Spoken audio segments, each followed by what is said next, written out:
ఎవరో నాకు కితాబిస్తే నా విలువ ఎక్కువ కాదు, ఎవరో నాకు కితాబు ఇవ్వకపోతే నా విలువ తక్కువ కాదు. నేను రాజశేఖర రెడ్డి రక్తం. రాజశేఖర రెడ్డి గారు వైఎస్ రాజశేఖర రెడ్డి గారు అయినప్పుడు ఆయన బిడ్డ వైఎస్ షర్మిలారెడ్డి కాకుండా ఎలా పోతుంది? ఆయన మనవడు రాజశేఖర రెడ్డి గారు మరీ ముఖ్యంగా కోరుకొని మా నాన్న పేరు పెట్టుకుంటాను అని వైఎస్ రాజారెడ్డి అని పేరు పెడితే ఆ మనవడికి ఆ పేరు కాకుండా ఎలా పోతుంది? ఎవరు ఎన్నైనా మాట్లాడచ్చు వాళ్ళ స్వార్థం కోసం, కానీ నిజం ఎప్పటికీ నిలకడగానే నిలుస్తుంది. నేను రాజశేఖర రెడ్డి గారి రక్తాన్ని, ఆయన ఆశయాలను కాపాడడం కోసమే ఈరోజు కాంగ్రెస్ పార్టీలో ఇంత గట్టిగా ఆంధ్ర రాష్ట్రానికి వచ్చి పోరాటం చేస్తున్నా. మీరు ఎన్నైనా మాట్లాడచ్చు. ఈరోజు పొద్దున చాలా దగ్గరి మనుషులు కూడా చాలా విచిత్రమైన, చాలా బాధ కలిగించే కామెంట్లు చేశారు.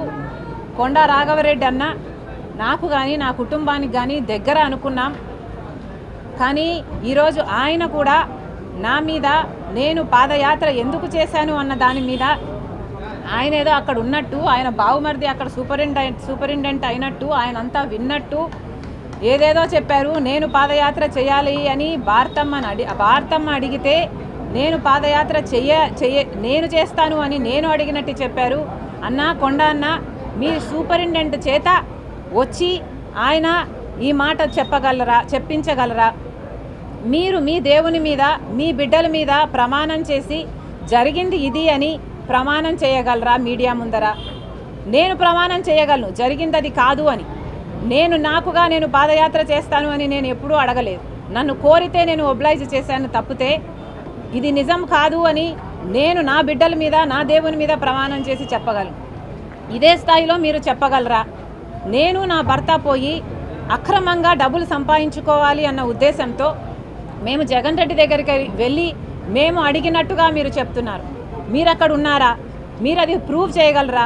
కనీసం నేను విజయవాడకు ఆ ప్రమాణ స్వీకారం రోజు తర్వాత ఒక్కసారి ప్రైవేట్ అఫేర్స్ విషయంగా పోవడం తప్పితే, అది కూడా విజయమ్మ గారితో సహా నా భర్తతో కాదు పోవడం తప్పితే, మొన్న పెళ్లికార్డు ఇచ్చేంత వరకు నేను ఎప్పుడూ పోలేదు.